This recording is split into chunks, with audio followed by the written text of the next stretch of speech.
getting rejected? Well, as I understand it, Segovia visited Germany a number of times and met Hermann Hauser, who of course had been making different style guitars for quite a long time, the Viennese guitars.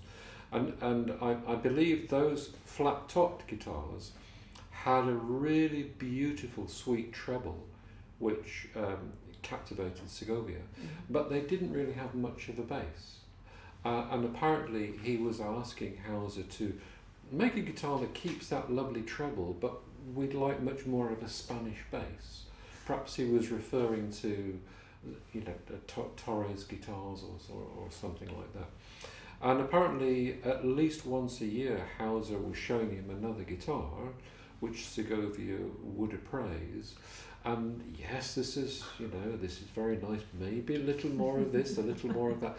And eventually, of course, it arrived at the famous 1937 guitar, which is now in the Metropolitan Museum in New York.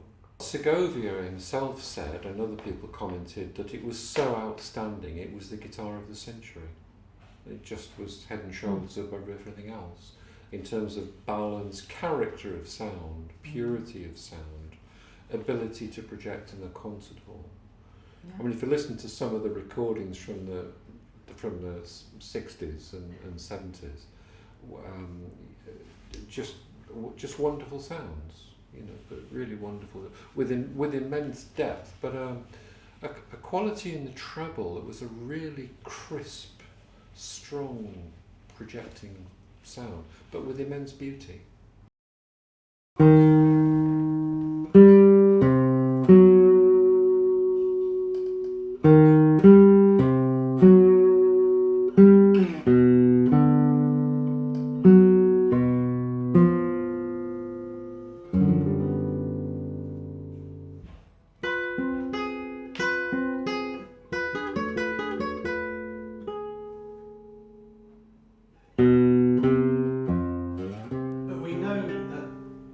That he was showing him must have been good, because he had a 1936 one here. Yes, well, of course, Julian Bream played a 1936 and used it extensively in recordings. So he must have been rejecting some really fine instruments. Yeah, because I mean, this is all very personal, isn't it? You know, we can look at so many different guitars. There are 3 Hauser guitars here. They're all very good guitars, but they're different. And you might choose that one, and I might choose this one, and you might choose this one, because we're all different. And of course, Bream, I think, also played one that was from 1928. I think that was the one he called his 5-quid Hauser. Ah. What's the story? Shouldn't we talk about that? I think when he was at the Royal Academy, he told me there was a lady, I think it actually was a lady that worked there, and one of her family members perhaps had passed away or something, and had got this lovely guitar. She didn't quite know what it was, and would he have a look at it, you see? And he told me that she brought it into the academy one day, and there was this guitar, not in a case, but in like a bag, a sack almost. And he said I saw the head of the guitar, and that looked rather interesting. And when I pulled the bag down, I saw the label and the rosette, and he said my eyes just widened. But then I had to realise I shouldn't make it look too obvious. And then apparently he said, well, you know, how much would you like for this guitar? Or what's it worth, or something like that.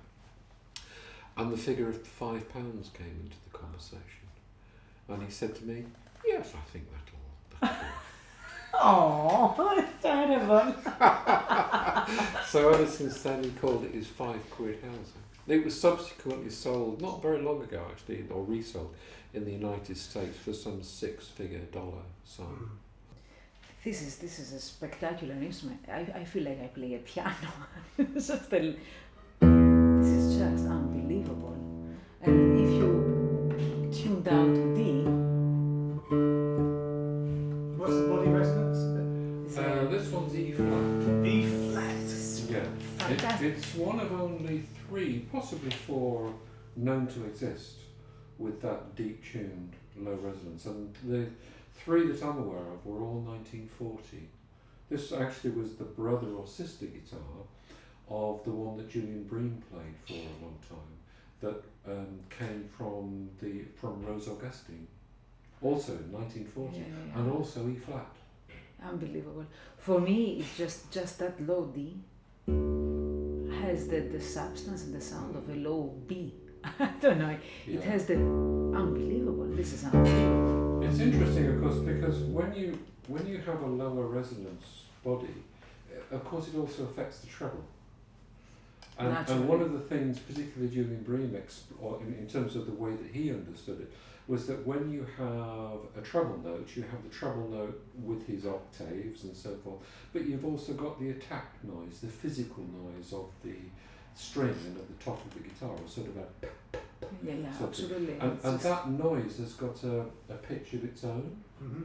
And when you have a lower resonance guitar, it drops the pitch of that attack note, and it takes it away from the true notes. So it leaves the treble notes more pure, more clean, if you like. But that is.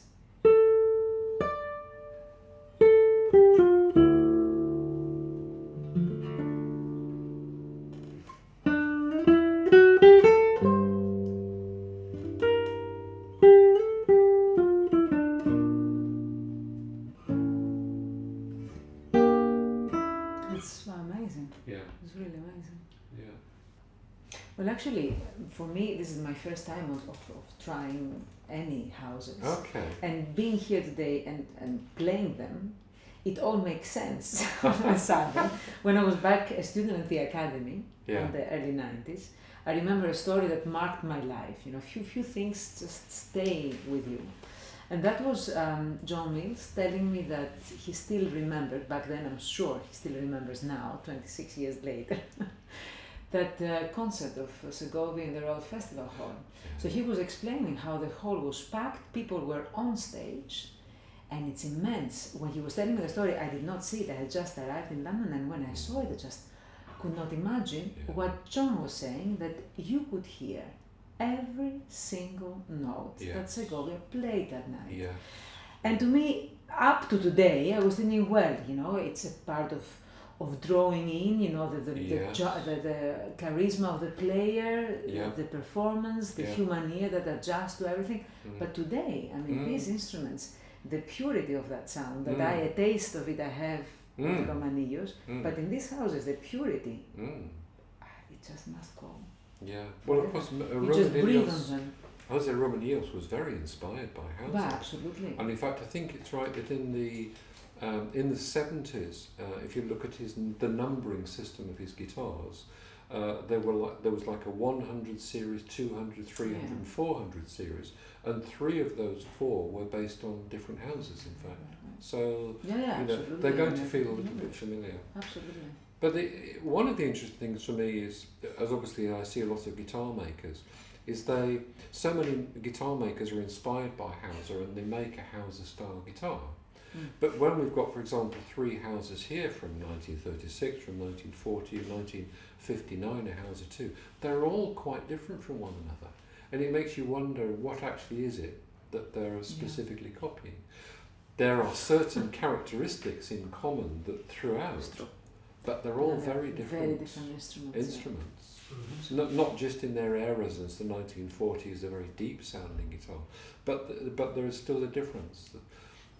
The things that are in common, perhaps, I think, is the purity and the sustain of the treble. But the other thing the clarity, the other thing which I think is very impressive is how uniform the sound is through the life of the note. One of the things I'm less keen on certain more recent instruments is you play a note and you can hear a sort of an ooh, e, or the character changes through the life. On some of this type of instruments, you play a note and you just go, ah.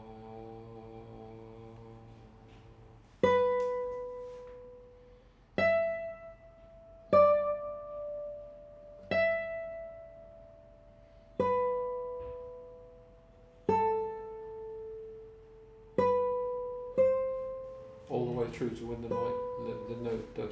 And this, you're right, it does make you actually want to hang on to certain notes because you're thinking, oh, that's great. You know. Of course.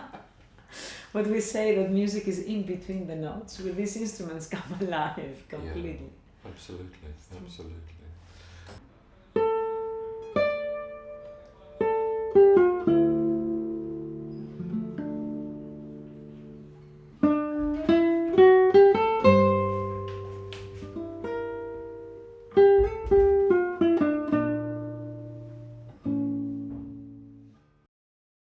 This is a Santos Hernandez from 1924 with maple back and sides. And it's interesting to note actually that the dedicatee of the Aranjuez Concerto of Rodrigo was Regino Sanz de la Maza in Spain. And the first commercial recording of that concerto by him was using a maple-bodied Santos Hernandez. From a later year, I think 1929 or 1930. But effectively the same. So it's maple? Maple. Can we see? It's maple, it's gorgeous. A gorgeous maple. Yeah. Beautiful. But the other thing Very I think is very interesting, in the same way when we were talking about the deep-tuned Hauser, a lot of the guitars from the early 20th century, Manuel Ramirez particularly, Simplicio Santos, they had this light body, flexible body with a low resonance, and it really does change the character of the treble, which tends to become very clear, very crystalline, very penetrating, very projecting. And this guitar actually, in that way, has some similar characteristics to the deep-tuned Hauser. Mm-hmm. It has its own character, No, absolutely. but in the sense of that deep bass voice and that crystalline treble, in that it's very similar.